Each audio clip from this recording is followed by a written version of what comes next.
corruption versus truth, where one candidate chooses political correctness, the other brave enough to state the obvious. One says things not politically correct, not one through the prism of a contemporary political lens. The other says things that are oh so perfectly politically correct, considers words carefully, filters them, and then flat out lies to our faces. All the while, anarchy on our streets, riots against the one line of defense that separates us from chaos, kids shot on playgrounds with little notice, and virtually the same number of people killed in one city, Chicago, than died in the Iraq War. And now, global terrorism enters the homeland. One candidate sees the turmoil, the other says everything is great and life is beautiful, and prefers to talk about name-calling and the implicit bias that we have. Lester, I think implicit bias is a problem for everyone, not just police. I think, unfortunately, too many of us in our great country jump to conclusions about each other.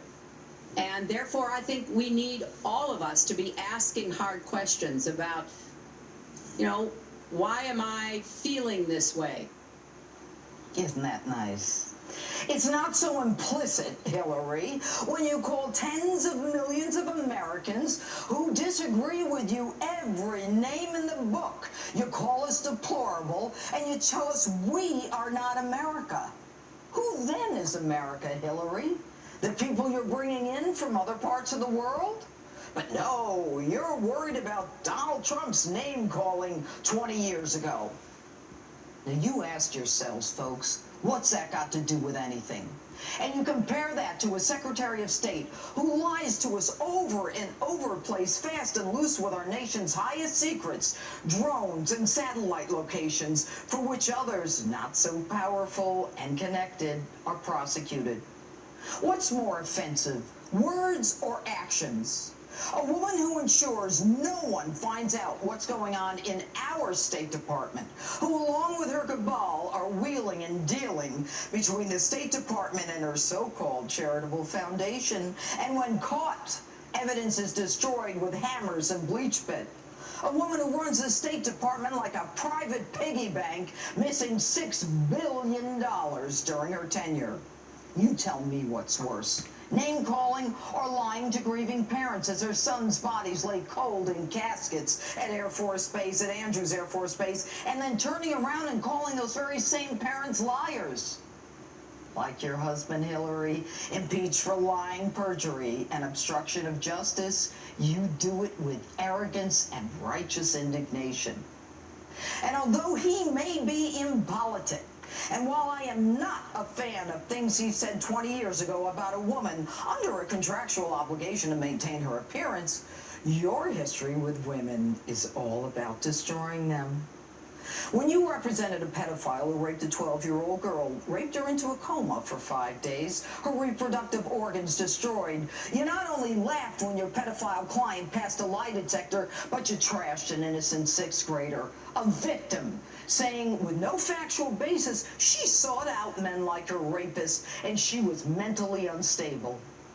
And you're offended by Donald Trump's words, but when presented with the atrocities of a group called Boko Haram by the CIA and the FBI, you refuse to take action against them and label them terrorists, a group that's killed 2,000 people and now straps explosives to little girls. Might your relationship with your friend, Gilbert Chaudhary, a convicted Nigerian land developer who gave tens of millions to you and your foundation and global initiative, be the reason? The way you, Hillary, and your progressives fight terrorism is with a hashtag, bring back our girls.